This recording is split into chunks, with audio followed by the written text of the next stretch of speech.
Hi guys, this is Ranjit, and in this video let's do the unboxing and have a first look at this vivo V25 Pro smartphone. And this is sort of the premium mid-range smartphone from Vivo, and let's have a look at this one. And again guys, this is also supposed to be a 5G smartphone. Comes with the MediaTek Dimensity 1300 SoC, which is actually pretty good. And here as you can see, has quite a bit of 5G bands. I believe this is 8 bands of 5G that we are getting. And of course this comes in 2 variants guys.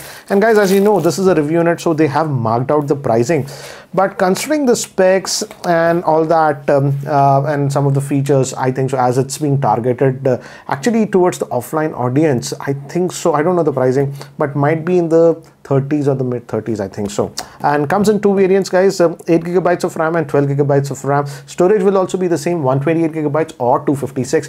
What we have currently is the higher end 256GB with 12GB of RAM. And let's open this up. And as it's a review unit, I had a conversation with Vivo officials.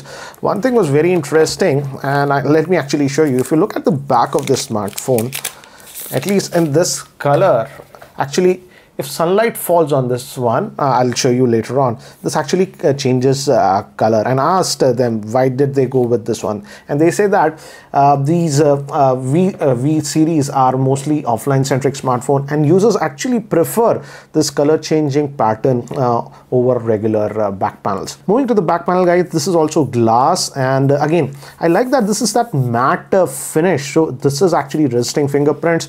And in fact outdoors, if we go and move around, this will actually change colors, so some of you might like it or not. But indoors, as you can see, it does not change the colors too much. Again, as it's a Vivo smartphone, this is again supposed to be a camera centric smartphone. Front camera is a 32 megapixel, main camera is 64 megapixel with OIS, and in fact in the review guide about 60% of the stuff is regarding the camera. They have so many modes regarding the camera. In the later part of the video, I'll include a lot of camera samples and also video samples so that you can check out. Second lens is just 8 megapixel ultra wide, and then we have the 2 megapixel favorite that we love so much, that's the 2 megapixel macro.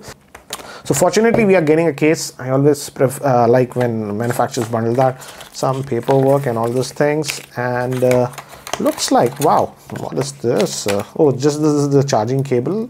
This is supposed to be a 66 watt Vivo flash charge, and this is supposed to have 4830 milliamp hour battery. So let me give you a physical overview. I missed that.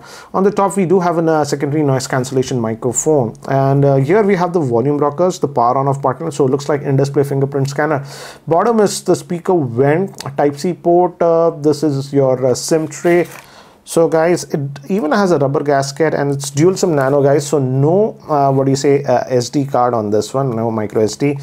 And on this end actually we have nothing. So let me do one thing, let me actually boot this up. And again, as I've told you, it's a 5G smartphone, so let me just set this up and then we will continue. So guys, I have set up the phone. This is actually the next day, so I have also taken quite a bit of camera samples with both the rear facing as the front facing camera, because I feel this is again a camera centric smartphone. So let's go over it. What do I feel about the same? And the first thing that I noticed about this smartphone is Vivo is definitely concentrating quite a bit on the design. And if you notice, the AMOLED screen is this curved AMOLED screen, so definitely in terms of looks, this actually looks very nice. Actually feels very premium.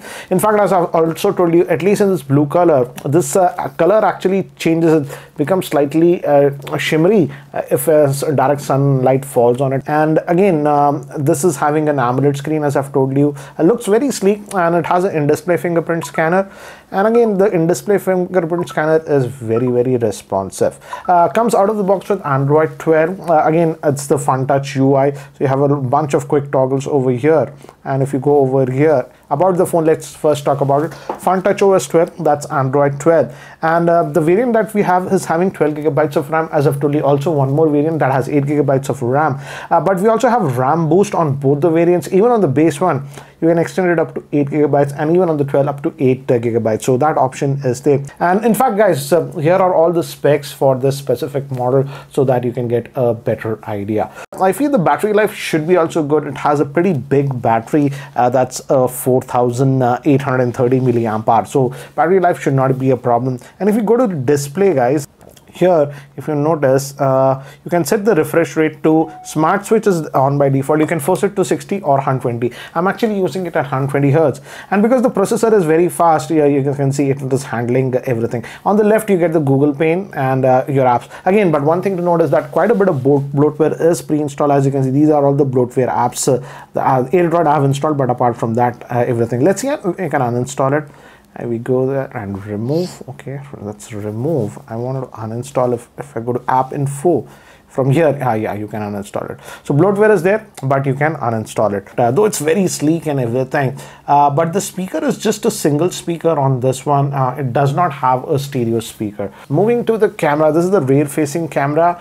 And by default, you have these modes, portrait, night, and all this modes are over here.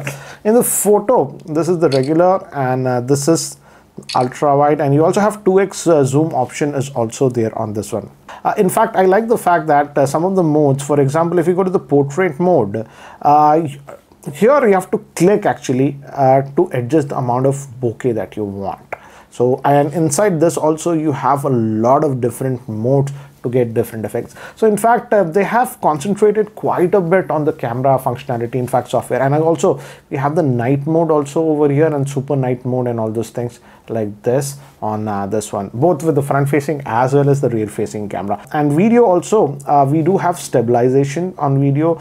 You can also switch on HDR option is also there within the video. And again, that night mode, auto super night mode is also there in the video. In fact, that's what, as I've told you, we have a lot of functionality. Now let me do one thing. Let me actually show you the camera samples that I've taken with this one.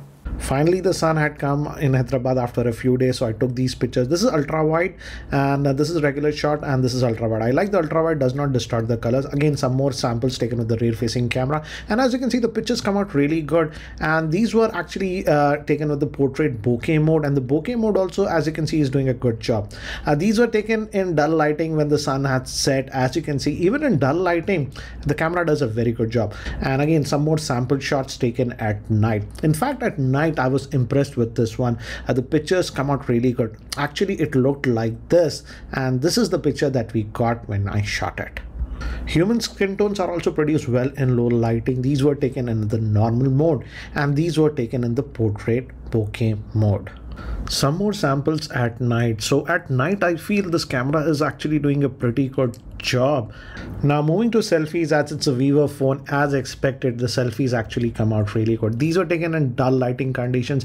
This was actually taken in very dull lighting conditions, and the screen lights up when there's very less light. As you can see, these were taken in the portrait bokeh mode, and they came out good. This is a default skin smoothing, but you can disable it in the settings. Quick sample of video with the rear facing camera, and as you can see, sun has just set. So we have a low light video mode, and I'm just recording with that, and at least in the preview it looks nice. But what do you feel about this low light video recording on this Vivo? This is a quick video sample with the front facing camera, and this is in the regular mode, non HDR. And now I'll switch to HDR, and let's see if the dynamics range improves. Now again, the same thing, but I have enabled HDR, so hopefully this improves the dynamic range slightly. It's overcast. I wish it were full sunny day, but yeah, this is the quick sample. It's raining like crazy in Hyderabad. Again, similar stuff, but what I have done now is, if you notice, there is a lot of background blur. We have this bokeh mode even with video, so I have enabled that, and looks like it's actually doing a pretty decent job. I didn't expect it. Actually, you can adjust the amount of background blur that you want. I've kept it one level below the max. So this is the video with the front facing camera with that bokeh mode on. So guys, that's it for now for the unboxing and first look at this Vivo V25 Pro smartphone. Certainly, I would say a pretty stylish and a camera-centric smartphone, I would say. But what do you guys feel about this smartphone? Do let me know in the comment section below. Anyways, guys, that's it for now. Thanks for watching. This is Ranjit, and I hope to see you in my next video. Take care, guys.